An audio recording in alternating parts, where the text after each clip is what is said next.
बिस्मिल्लाहिर्रहमानिर्रहीम। अस्सलाम वालेकुम। आज 17 नवंबर है और दिन है बुध का। आज बहुत बड़ी डेवलपमेंट हुई। मैं ये समझता हूँ कि मौजूदा पॉलिटिकल सिनेरियो में ये सबसे बड़ी खबर है कि आज ज्वाइंट सेशन में हुकूमत 33 बिल पास करवाने में कामयाब हो गई है, जिनमें सबसे इंपॉर्टेंट ओवरसीज पाकिस्तानियों को वोट का हक देने का जो बिल था, जो कानून साजी थी, वो हुकूमत कराने में कामयाब हो गई है। इलेक्ट्रॉनिक वोटिंग वाला बिल जो है, कानून जो है, वो भी हुकूमत बनवाने में कामयाब हो गई है। ये मामला सिर्फ इन कवानीन की हद तक नहीं था, बल्कि ये किस्सा था 42 रोज का। 6 अक्टूबर को ISPR से एक प्रेस रिलीज आता है जिसमें बताया जाता है कि DGI जो है नदीम अहमद अंजुम साहब को DGI लगा दिया गया है। जनरल फैज साहब को कोर कमांडर पेशावर तैनात कर दिया गया है। उसके बाद आपको पता ही है, जो 10-15 दिन चीजें चलती रही, उस वक्त ये बात शुरू की गई कि सिविल मिलिट्री एक पेज पर नहीं रहे। बहुत ज्यादा इस पर बातें होने लग गई, इख्तलाफात की बातें शुरू हो गई और तासुर ये दिया गया कि इमरान खान हुकूमत घर जा रही है, जी का जाना ठहर गया है, सुबह गया या शाम गया। इत्तेहादियों ने इजहार नाराजगी शुरू कर दिया। अपने अरकान जो हैं वो भी जो है वो एक तासुर दिया गया कि वो आंखें दिखाने लग गए हैं। नवाज शरीफ की वापसी की खबरें शुरू हो गई कि नवाज शरीफ दिसंबर में वापस आ रहे हैं। PDM दोबारा एक्टिव हो गई। शहबाज शरीफ की मुलाकातों की खबरें जारी होने लग गई और नवाज शरीफ की नाअहली खत्म करने की बातें जो है वो शुरू हो गई। और PDM ने अपनी पॉलिसी थोड़ी सी चेंज करते हुए फौज की तारीफें करना शुरू कर दी। फौज पर उस तरह से हमले जो किया करते थे मौलाना फजल रहमान, महमूद खान नचकजई, वो हमले भी रोक दिए गए। और फिर आपको याद होगा 16 तारीख को इनका जलसा था वहां पर फैसलाबाद में। 17, हालांकि इनका 18 को सरबराही इजलास था, लेकिन 17 को हंगामी इजलास बुलाया जाता है और हंगामी इजलास बुलाकर फैसला ये किया जाता है कि हम फौरी तौर पर 2 हफ्तों के लिए सड़कों पर आ रहे हैं, क्योंकि महंगाई बहुत ज्यादा है। और उस वक्त भी मैंने ये कहा था कि अगर ये महंगाई है तो ये महंगाई 2 हफ्तों में तो खत्म नहीं होगी, जाहिर है ये तो टाइम लगेगा। हुकूमत भी यही कह रही है कि इंटरनेशनल इसमें फैक्टर्स हैं, जाहिर है इंटरनेशनल मार्केट में पेट्रोल की कीमतें बढ़ रही हैं, पेट्रोलियम प्राइसेस बढ़ रही हैं, इस वजह से हम बढ़ा रहे हैं, तो ये 2 हफ्तों में तो होने वाला नहीं है। तो अब 2 हफ्तों का क्यों कह रहे हैं कि हम 2 हफ्तों के लिए सड़कों पर आ रहे हैं? आपको तो फिर ये कहना चाहिए कि जब तक ये महंगाई खत्म नहीं होती, जब तक हुकूमत इस रेट पर चीजें नहीं लाती, तब तक हम घरों को वापस नहीं जाएंगे। लेकिन ऐसा नहीं था, मकसद कुछ और था। इनको ये तासुर दिया गया, इनको ये लगा कि सिविल मिलिट्री एक पेज पर नहीं है, सिविल मिलिट्री इख्तलाफात हो गए हैं, फौज इमरान खान में लड़ाई हो गई है, तो हम वो जो फवाद चौधरी साहब ने कहा था कि हम CV पेश कर दें, हम उनको पैगाम देंगे, हम आपके खादिम, हम आपके नौकर, हम हमारी आल औलाद आपकी खादिम और नौकर, हम तो आपके अपने थे, आपने हमें दूर कर दिया है, हमसे भी गलतियां हुई, हमसे भी कोताही हुई, हम आपका खाते थे, आपको पड़ गए, हमने आपको गालियां देना शुरू कर दी, जिस थाली में खाते थे उसी थाली में हमने फिर जो किया वो सबके सामने है। लेकिन हम हमेशा से आपके खादिम रहे हैं, आपकी खिदमत गुजार रहे हैं, हमें तो बनाने वाले वो हैं, आप हैं। हमने पैदाइश आपकी गोद में, परवरिश आपकी गोद में, पहली बार वज़ीर आज़म नवाज शरीफ को आपने बनवाया, उसके बाद कब जो है वो हम आपसे फेवर लेके हमने इक़्तिदार में हम नहीं आए, तो हम तो आपकी ही पैदावार हैं, हम आपके बगैर कहाँ जा सकते हैं। ये सारी उन्होंने कोशिश शुरू कर दी। अच्छा, फिर अजीबो गरीब से एक माहौल बना दिया गया, यहां तक बातें होने लग गई कि जी 20 लोग मुस्लिम लीग नून में शामिल हो रहे हैं तहरीक इंसाफ के। अच्छा, मैंने आपको एक खबर, मैंने एक वीडियो की थी 2 खबरों की हकीकत, क्योंकि दोनों तरह से चल रही थी। क्योंकि एक तो आपको पता है हमारा थोड़ा सा ये भी होता है कि हमने यूट्यूब पे मंजन बेचना होता है, तो खबर हो ना हो बना के और पेश कर दी जाती है। तो एक तरफ से कहा गया कि तहरीक इंसाफ के 25 लोग जो है वो जा रहे हैं मुस्लिम लीग नून में। एक तरफ कहा गया कि नून लीग के 20-25 लोग आ रहे हैं। मैंने उसको भी कहा था कि अभी वो माहौल नहीं है कि दोनों साइडों से इतनी बड़ी तादाद में इधर या उधर लोग जाएं। हाँ, हर बंदा अपने तौर पे अब राब्ते शुरू कर देगा, जिसने अगला इलेक्शन वो अभी से राब्ते शुरू कर देगा। अगर किसी को लगता है कि उसके हल्के में जो है वो कोई और ऐसा बंदा आ गया है, कि मिसाल के तौर पर एक नून लीग का बंदा है, उसको लगता है कि एक और बंदा ऐसा आ गया जिसको नून लीग टिकट देगी, तो जाहिर है वो PTI से रब्ता करेगा। PTI का बंदा है तो नून लीग से रब्ता करेगा, जाहिर है अभी। लेकिन अभी वो चीजें नहीं थी सामने, और यही मैंने जितनी वीडियोस की उसमें यही कहा था कि तासुर ये दे दिया गया है कि इमरान खान की हुकूमत जारी है, लेकिन ये बहुत कबल अज़ वक्त है ये बात करना, क्योंकि रीजनल हालात देखें, इंटरनेशनल देखें, इंटरनल देखें, TTP के साथ बातचीत हो रही है, अफगानिस्तान का इशू हमारे गले पड़ा हुआ है, अमेरिका और पाकिस्तान के तल्लुकात देखें, और ये सारी चीजें, फिर इंटरनल आप मईशत की सूरत हाल देखें, ये सारी वो चीजें हैं जिनसे अभी इतने बड़े एडवेंचर का मुल्क जो है वो मुतामिल नहीं हो सकता। लेकिन 17 का टोला PDM के हामी एंकर साफी, जिनमें खवातीन ज्यादा एक्टिव है, उन्होंने पूरा एक माहौल बना दिया कि खत्म, पेज फट गया है, ये हो गया है, वो हो गया है। फिर और ज्यादा इस पर बातचीत हुई जब पिछले हफ्ते ज्वाइंट सेशन बुला के मुलतवी कर दिया गया। फिर कहा गया कि इनसे तो बंदे ही पूरे नहीं हो रहे। इत्तेहादियों ने कहा कि हम तो वोट नहीं देंगे, और अपोजिशन ने इत्तेहादियों से राब्ते करने शुरू कर दिए। कल भी ये कहा गया कि जी वो चौधरी परवेज लाई से फलां ने राब्ता कर लिया, फलां ने मुलाकातें शुरू की हैं।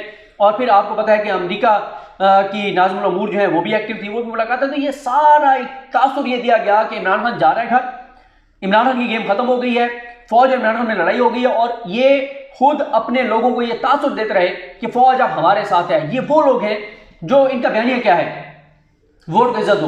वोट को इज्जत दो का बयानिया क्या है कि फौज का किरदार पाकिस्तान की जो सिविल हुकूमत के मामला है उससे खत्म होना चाहिए। ये है जनाब इनका वोट को इज्जत दो का बयानिया। लेकिन खुद ये तासुर देने लगे कि फौज आजकल हमारे साथ राब्ते में है। यहां तक कि आप अंदाजा लगाएं कि नाम देने शुरू हो गए, खुशी शाह वज़ीर आज़म बनेंगे, एयाज सादिक बनेंगे, फलां बनेगा, शहबाज शरीफ बनेगा। यहां तक बातें होने लगी कि इन हाउस चेंज होगा और इन हाउस चेंज जैसे ही होगा तो हुकूमत जो भी वज़ीर आज़म बनेगा वो असम्बली तोड़ देगा, फिर हम दोबारा इलेक्शन में चले जाएंगे। ये सारी की सारी चीजें, एक ऐसा टाइम आया जब ज़ाहिर इमरान खान साहब के लिए मुश्किल तरीन वो वक्त था जब टीएलपी का धरना चल रहा था। ज़ाहिर एक मजहबी इतनी बड़ी फोर्स सड़कों के ऊपर थी। महंगाई, इसलिए कि महंगाई तो है, अभी भी है, पेट्रोल की कीमतें बहुत ज़्यादा बढ़ानी पड़ी इंटरनेशनल मार्केट की वजह से। चौथा, इत्तेहादी नाराजगी का इजहार करने लगे, अपने कुछ लोग जो है वो भी गिले शिकवे शुरू कर दिए।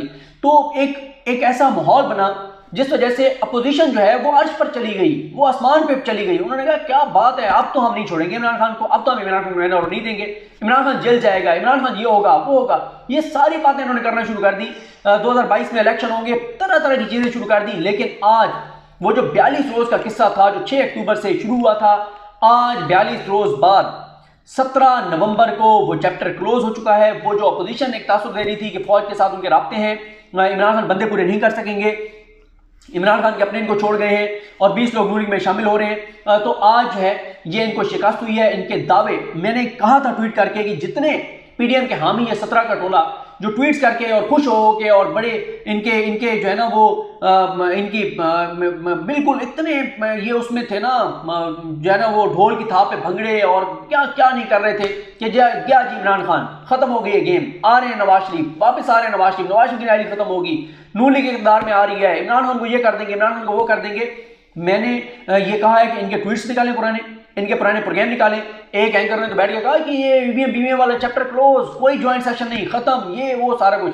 लेकिन आज मैं समझता हूं कि इमरान खान जो है वो कामयाब हिकमत अमली के साथ अपोजिशन को अर्श से फर्श पर लिए हैं। 42 रोज का किस्सा तमाम हो चुका है, उन सारी अफवाहों का चैप्टर क्लोज हो चुका है और इमरान खान ने अब लगता यह है कि तारीख बदलने की ठान ली है। आज जितनी 30 से ज्यादा कवानीन बने हैं, इसके अलावा बहुत इंपॉर्टेंट बात यह है कि ओवरसीज पाकिस्तानियों को वोट की जो है वो हक दे दिया गया है। अगर 80-90 लाख वोट कास्ट, 80-90 लाख ना भी हो, हर हल्के में 10-15 हजार वोट भी ओवरसीज पाकिस्तानियों को कास्ट हो गया तो वो जाहिर है वो बदल देगा, सारे नंबर गेम को बदल देगा।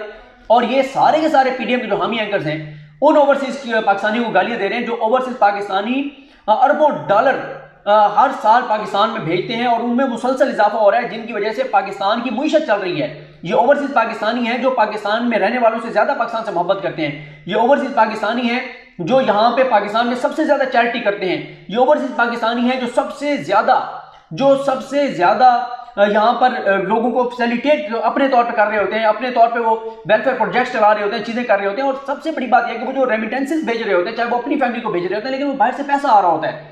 तो ये देखें कि अभी हमने 1 अरब डॉलर 1 से 2 अरब डॉलर की एक किस्त थी आईएमएफ के साथ। क्या कर रहा है आईएमएफ हमारे साथ? लेकिन अरबों डॉलर ओवरसीज पाकिस्तान से मोहब्बत की वजह से भेजते हैं, तो उन ओवरसीज पाकिस्तानियों को गालन गलौज कर रहे हैं क्योंकि इन्हें पता है कि ओवरसीज पाकिस्तानियों की जो अक्सरियत है, जाहिर है वो वहां पे जब उन मुल्कों में रहते हैं, वहां के सिस्टम देखते हैं तो उनको एहसास होता है, उनको ये इदराक होता है कि हमारे तो पिछले 30-40 सालों में हुक्मरानों ने पाकिस्तान को जो है वो बिल्कुल उसकी मुईशत को तबाह कर दिया, बर्बाद कर दिया, पाकिस्तान बहुत पीछे रह गया। तो जाहिर है वो तब्दीली चाहते हैं और उनकी अक्सरियत जो है वो जाहिर है पीटीआई के सपोर्टर हैं। तो इमरान खान की वजह से ये ओवरसीज पाकिस्तानी को गाली देते हैं। यार ओवरसीज पाकिस्तानी चाहे किसी भी पार्टी से हो, चाहे वो नून लीग का वोटर हो, पीपल्स पार्टी का हो, पीटीआई का हो, किसी भी जमात का, पाकिस्तान से सब मोहब्बत करते हैं सिवाय उन चंद के जिन्होंने असाइलम लिया हुआ है, जो कहीं और से फंडिंग लेते हैं। बाकी सब पाकिस्तान से मोहब्बत करते हैं। और मैं ये कहता हूँ पाकिस्तान में रहने वालों से ज्यादा पाकिस्तान से मोहब्बत करते हैं। उसकी रीजन ये है, जब आप घर से दूर होते हैं तो आपको घर की का एहसास होता है कि घर कितनी बड़ी नेमत है, अपना मुल्क कितनी बड़ी नेमत है। और यही इमरान खान कहते हैं कि ओवरसीज पाकिस्तानियों को यहाँ पे इन्वेस्ट करें ताकि पाकिस्तान मजबूत हो। कल को खुदा न खास्ता कोई पता नहीं चलता किसी मुल्क में किस तरह के हालात हों, अगर आपको कल को अपने मुल्क में आना पड़े, आप एक अच्छे मुल्क में आके रह रहे हो तो बहुत बड़ी डेवलपमेंट है। इमरान खान की एक नई सियासी इनिंग्स का आज इमरान खान ने आगाज किया है। आज बहुत सारी डेवलपमेंट्स थी, आपको पता है कि आज इस्लामाबाद कोर्ट में भी समाअत थी, उसके बारे में बताना है। असम्बली में मैं और अदील बड़ाई साहब मौजूद थे, उस पर बात करनी है। लेकिन ओवरऑल मैंने कहा जरा बात कर लें कि कितना इंपॉर्टेंट मैटर है, क्योंकि इस सब को जोड़ा जा रहा था सिविल मिलिट्री के साथ। और एक चीज और आप ध्यान में रखें, मैंने आपको ये वीडियो में जो मैंने ये वीडियो की थी ना 17 नवंबर अहम तरीन दिन, उसमें मैंने कहा था, मैंने ये नहीं कहा था कि हुकूमत जीत रही है, मैंने ये भी नहीं कहा था कि पोजीशन जीत रही है, मैंने ये कहा था कि दोनों कॉन्फिडेंट हैं। और मैंने क्या कहा था उसमें, मैंने कहा हुकूमत जीते या अपोजिशन जीते, जो भी इनमें से हारेगा 2023 के इलेक्शन तक वो इस शिकस्त के बोझ से नहीं निकल पाएगा। और अब जब अपोजिशन को इतनी बड़ी शिकस्त हुई है तो इसका अपोजिशन पर असर क्या होगा आज की शिकस्त का, इस पे नेक्स्ट वीडियो में बात करेंगे। मुझे अपनी दुआ में याद रखें। लकी मामसूम का हमें अल्लाह हाफिज़।